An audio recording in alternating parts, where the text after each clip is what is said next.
Hi hello ನಮಸ್ಕಾರ. ಮತ್ತೊಮ್ಮೆ ನನ್ನ ಯೂಟ್ಯೂಬ್ ಚಾನೆಲ್ಗೆ ಸ್ವಾಗತ. ಇವತ್ತು ನಾನು ಧನಿಯಾ ರಸಮ್ ಮಾಡ್ತಾ ಇದ್ದೀನಿ. ಸೊ ಈ ವೆದರಿಗೆ ಸೂಟ್ ಆಗುವಂಥ ರಸಮ್ ಇದು ಸಣ್ಣ ಮಕ್ಕಳಿಗೆ ದೊಡ್ಡವರಿಗೆ ಎಲ್ಲರೂ ಕುಡಿಯುವಂಥದ್ದು. ಇದನ್ನು ಮಾಡಿ ನೋಡೋಣ ಬನ್ನಿ. ಏನೇನು ಇಂಗ್ರೀಡಿಯೆಂಟ್ಸ್ ಬೇಕು ಅಂತ ನೋಡ್ಕೊಳ್ಳೋಣ ಬನ್ನಿ. 4 ಟೊಮೆಟೊ ತೊಗೊಂಡಿದ್ದೀನಿ, ಧನಿಯಾ 4 ಸ್ಪೂನು, 1 ಸ್ಪೂನು ಖಾರದ ಪುಡಿ, 4 ಮೆಣಸಿನಕಾಯಿ, ಖಾರದ ಪುಡಿದು ಯೂಸ್ ಮಾಡ್ತೀವಲ್ಲ ಒಣಮೆಣಸಿನಕಾಯಿ, ದೆನ್ ನಿಂಬೆ ಗಾತ್ರದಷ್ಟು ಹುಣಸೆಹಣ್ಣು, ನಾನಿಲ್ಲಿ ಸ್ವಲ್ಪ ತೊಗೊಂಡಿದ್ದೀನಿ ಹುಣಸೆಹಣ್ಣು, ಸ್ವಲ್ಪ ಕೊತ್ತಂಬರಿ, ಸ್ವಲ್ಪ ಕರಿಬೇವಿನ ಸೊಪ್ಪು, 1 ಈರುಳ್ಳಿ ಹೆಚ್ಚಿಟ್ಕೊಂಡಿದ್ದೀನಿ, 1 ಸ್ಪೂನು ಜೀರಿಗೆ, ಸ್ವಲ್ಪ ಕಾಳು ಮೆಣಸು ತೊಗೊಂಡಿದ್ದೀನಿ, ಉಪ್ಪು ರುಚಿಗೆ ತಕ್ಕಷ್ಟು. ಇದು ಒಗ್ಗರಣೆ ಸಾಮಾನು. ಬೆಳ್ಳುಳ್ಳಿ ಜಜ್ಜಿಟ್ಕೊಂಡಿದ್ದೀನಿ, ಒಣಮೆಣಸಿನಕಾಯಿ, ಕರಿಬೇವಿನ ಸೊಪ್ಪು, ಕೊತ್ತಂಬರಿ ಸೊಪ್ಪು. ಸೊ ಇಷ್ಟನ್ನ ಇವಾಗ ನಾವು ಇದನ್ನಿಷ್ಟು ತೆಗೆದು ಕುಕ್ಕರಿಗೆ ಹಾಕೋಣ ಬನ್ನಿ. ಕುಕ್ಕರಿಗೆ 4 ಲೋಟ ನೀರು ಹಾಕಿದ್ದೀನಿ, ಕಾಯಕ್ಕೆ ಇಟ್ಟಿದ್ದೀನಿ. ಈಗ ಒಂದೊಂದೇ ಇಂಗ್ರೀಡಿಯೆಂಟ್ಸ್ಗಳನ್ನು ನಾವು ಏನೇನು ಪದಾರ್ಥ ತೊಗೊಳ್ತೀವಲ್ಲ ಎಲ್ಲ ಹಾಕೋಣ ಬನ್ನಿ. ಸೊ ಇದರಲ್ಲಿ 4 ಟೊಮೆಟೊ ತೊಗೊಂಡಿದ್ನಲ್ಲ ಅದನ್ನು ಹೆಚ್ಚಿ ಹಾಕ್ತಾಯಿದ್ದೀನಿ. 4 ಸ್ಪೂನ್ ಧನಿಯಾ,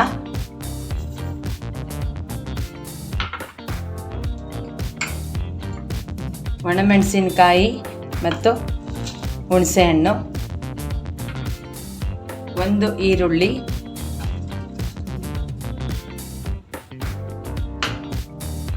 ಅಚ್ಚ ಖಾರದ ಪುಡಿ, ನಾವು 1 ಸ್ಪೂನ್ ತೊಗೊಂಡಿದ್ವಲ್ಲ 1 ಸ್ಪೂನ್ ಅಚ್ಚ ಖಾರದ ಪುಡಿ ಹಾಕೋಣ,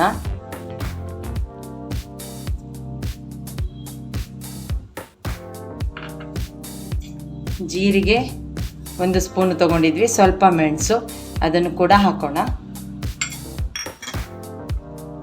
ಕೊತ್ತಂಬರಿ ಸೊಪ್ಪು, ಸ್ವಲ್ಪ ಕರಿಬೇವಿನ ಸೊಪ್ಪು ಇದನ್ನು ಕೂಡ ಹಾಕೋಣ.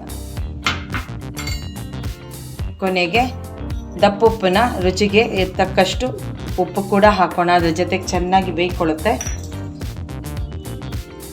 ಈಗ ಕುಕ್ಕರನ್ನು ಮುಚ್ಚಿಬಿಟ್ಟು 2 ವಿಷಲ್ ಓಡಿಸ್ಬಿಟ್ಟು ಆಮೇಲೆ ತಣ್ಣಗಾದ ಮೇಲೆ ಅದನ್ನು ನಾವು ಸ್ಟೈನರಲ್ಲಿ ಹಾಕಿ ಚೆನ್ನಾಗಿ ರಸ ತಕ್ಕೊಳ್ಳೋಣ. ಈಗ ಕುಕ್ಕರಲ್ಲಿ ಕೂಗಿಸಿ ಇದನ್ನು ಸ್ಟೈನರ್ಗೆ ಹಾಕಿಟ್ಕೊಂಡಿದ್ದೀನಿ. ಈಗ ಇದನ್ನು ನೀರು ಹಾಕಿ ಚೆನ್ನಾಗಿ ಸ್ಕ್ವೀಸ್ ಮಾಡಿ ರಸ ತೆಗೆದಿಡೋಣಂತೆ. ಈಗ ಪಾತ್ರೆಗೆ ಎಣ್ಣೆ ಹಾಕಿಟ್ಕೊಂಡಿದ್ದೀನಿ, ಒಗ್ಗರಣೆ ಹಾಕ್ಕೊಳ್ಳೋಣ ಬನ್ನಿ.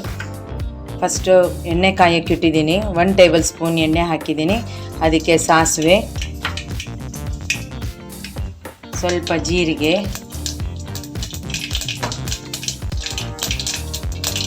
ಈಗ ನಾವು ಜಜ್ಜಿರೋ ಬೆಳ್ಳುಳ್ಳಿ,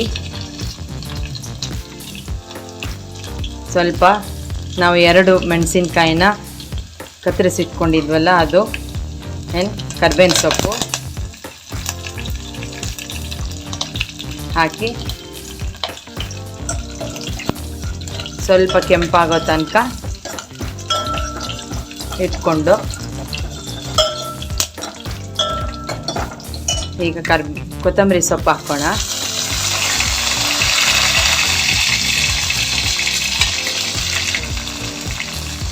ಏನು ಘಮ ಬರ್ತಾ ಇದೆ ಅಲ್ವಾ? ನೀವು ಇದನ್ನು ಮಾಡಿ ಟ್ರೈ ಮಾಡಿ ಒಂದು ಸಾರಿ, ನಿಮ್ಮ ಮಕ್ಕಳಿಗೂ ಕೊಡಿ. ಈ ವೆದರಿಗೆ ಇದು ಸೂಟ್ ಆಗುವಂಥ ರಸಮ್ ಇದು.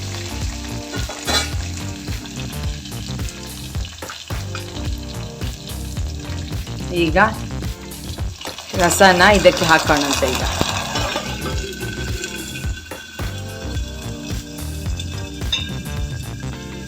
ಈಗ ಎಲ್ಲ ರಸನೂ ಹಾಕ್ಕೊಂಡಿದ್ದೀನಿ, ಉಪ್ಪು ಕೂಡ ಹಾಕಿದ್ದೀವಿ ಇದಕ್ಕೆ.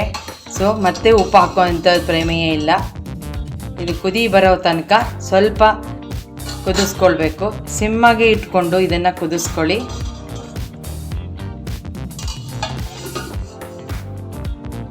ಈಗ ಇದು ಕುದೀತಾ ಇದೆ, ರೆಡಿಯಾಗಿದೆ ನೋಡಿ. ಈಗ ಸರ್ವ್ ಮಾಡ್ಕೊಳ್ಳೋಣ.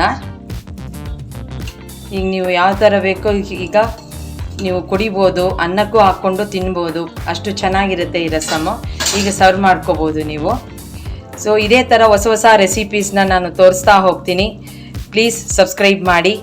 ಆ್ಯಂಡ್ ಹಾಗೆಯೇ ಇದು ಹೇಗಿದೆ ಟೇಸ್ಟು ಅಂತ ಕಮೆಂಟ್ ಸೆಕ್ಷನ್ನಲ್ಲಿ ಹಾಕಿ. ನೀವು ಮಾಡಿ ನೋಡಿ, ನಿಮ್ಮ ಮಕ್ಕಳಿಗೂ ನೀವು ಮಾಡಿಕೊಡ್ಬೋದು, ಅಷ್ಟು ಚೆನ್ನಾಗಿರುತ್ತೆ ಈ ರಸಮ್.